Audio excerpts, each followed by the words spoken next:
and welcome back to Mancinima. I hope everybody is doing very, very well. Been a little while, hasn't it, since I've done a film review for you. I think the last film I reviewed for you was Madam Web, and that was over a month ago. I think that opened about mid-February time. The film I'm going to review for you today has got a connection with Madam Web, but we will get to that in a moment. Obviously, I've missed some of the big movies. I've missed Dune Part 2. I didn't get around to seeing, well, I did get around to seeing it. I just didn't get around to reviewing it for you because I've been very busy, unfortunately. So yeah, Dune Part 2 was pretty good, epic on a grand scale. I think you should go and see that one at the cinema if that's your kind of thing. It is a kind of a plodding film. It kind of takes its time getting where it's going, but you know, the good parts are in there and it looks fantastic. There was Wicked Little Letters, which is a fantastic little film. I do recommend you go and see that one at the cinema. It's a lot of fun, lots of swearing in if you don't like swearing, but it's, yeah, really, really good film.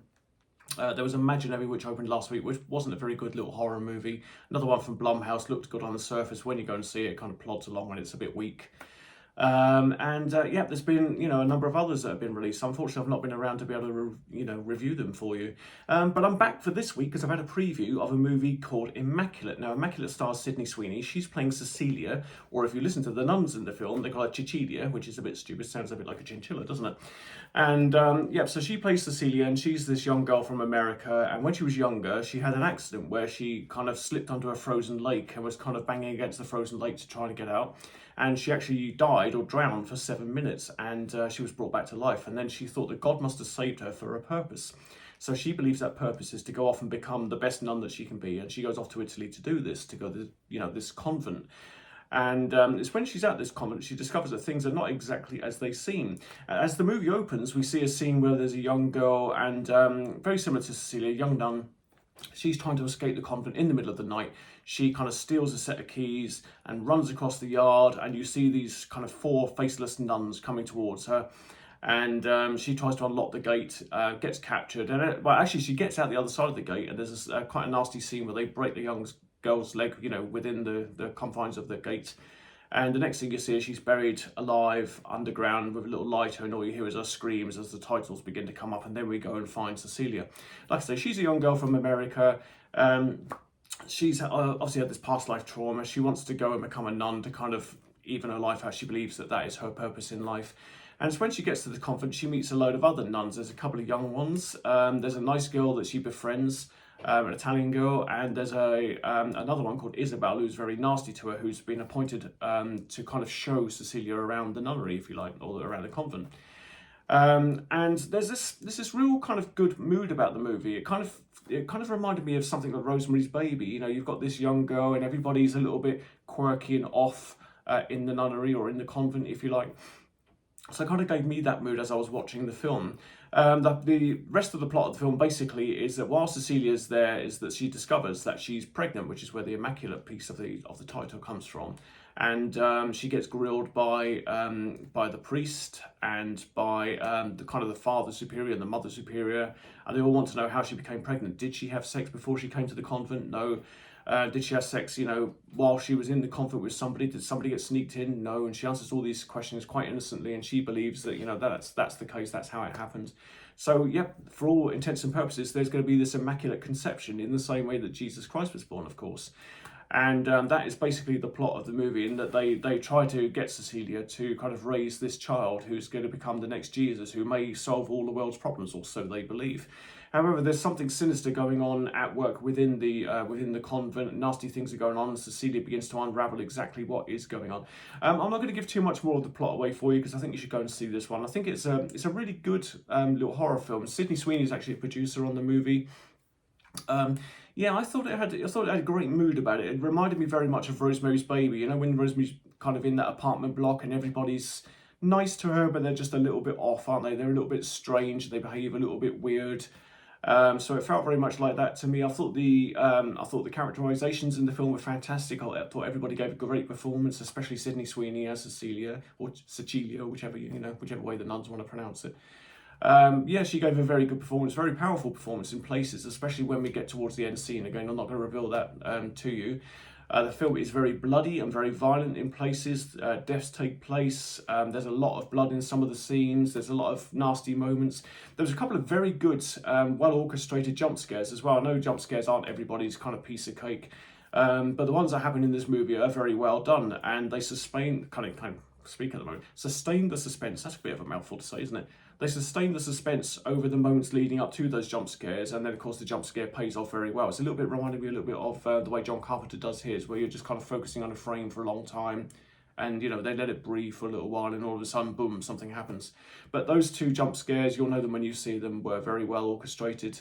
Like I say, there's a good tone to the film. I thought it was very creepy. Also reminded me of Places of the Omen, the way that the mood is amongst the nuns and the way that people are talking, you know, amongst themselves. There's just this underlying feeling of kind of dread hanging around the convent. You know something bad's going to happen, but you just don't know where or when it's going to happen and what that's going to be and how that's going to pay off.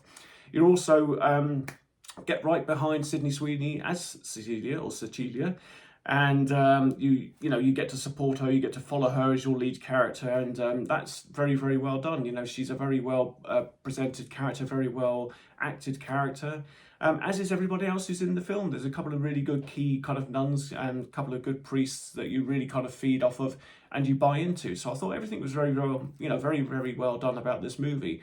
It gave me a real kind of 70s vibe when I was watching it.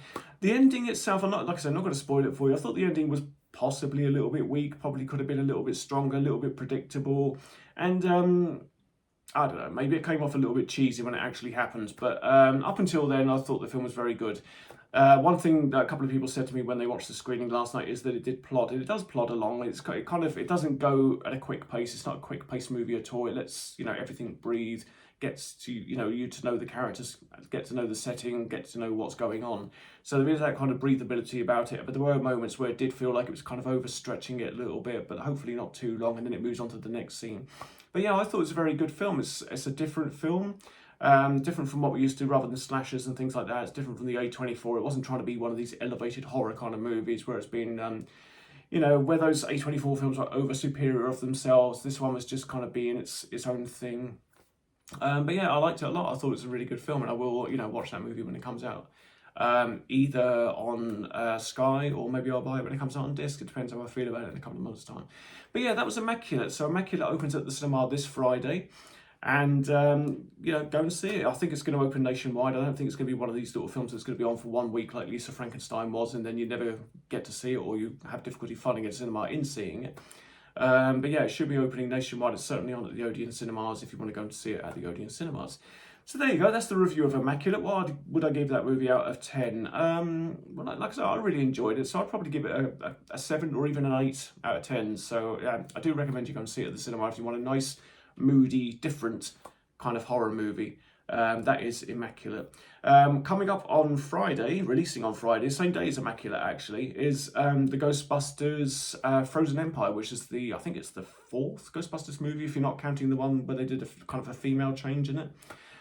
So I think it's the 4th official Ghostbusters movie. That opens at the cinema on Friday, and hopefully I'll be able to get back and do a review for you next week on that sometime, pending that my schedule doesn't get kind of mixed up in other things. One other thing I want to say before you leave this channel today is I have got another channel. It is my filmmaking channel. Now, I made a bunch of movies when I was younger, straight out of film school and stuff like that. I had no money whatsoever. These got no money, so the actors gave their performances for free. We got a lot of the locations for free. The lighting and sound and everything isn't as great as it could be. But hopefully you'll see the stories there. But I will pop a little link to that down in the comments. And it's on my channel called Mancini Pictures Ltd. So everything over there, all those films I wrote and I directed and I produced. And you've got Guilty Conscience on there, which is doing very, very well at the moment. It's my kind of a black comedy ghost film. And last night I launched a movie called Alone, which is kind of a slasher suspense film. So those two are over on Mancini Pictures Ltd if you want to go search for those. But there is a link down in my profile for the Mancini Pictures page if you want to go check those out. Thank you very much for watching this video today. You know the old routine. If you've enjoyed this video, click on the thumbs up button. Don't be one of the weirdo thumb bandits who incidentally have followed me over to Mancini Pictures Ltd already. Strange bunch. They got nothing better to do. They live in the cellars with their parents. The parents live in the cellars too. So yeah, click on the thumbs up button if you've enjoyed this video. If you're brand new to this channel, and if you want to, please subscribe. Got loads of different videos on this channel of all different varieties. Please click the notification bell. I can't speak today, I do apologise.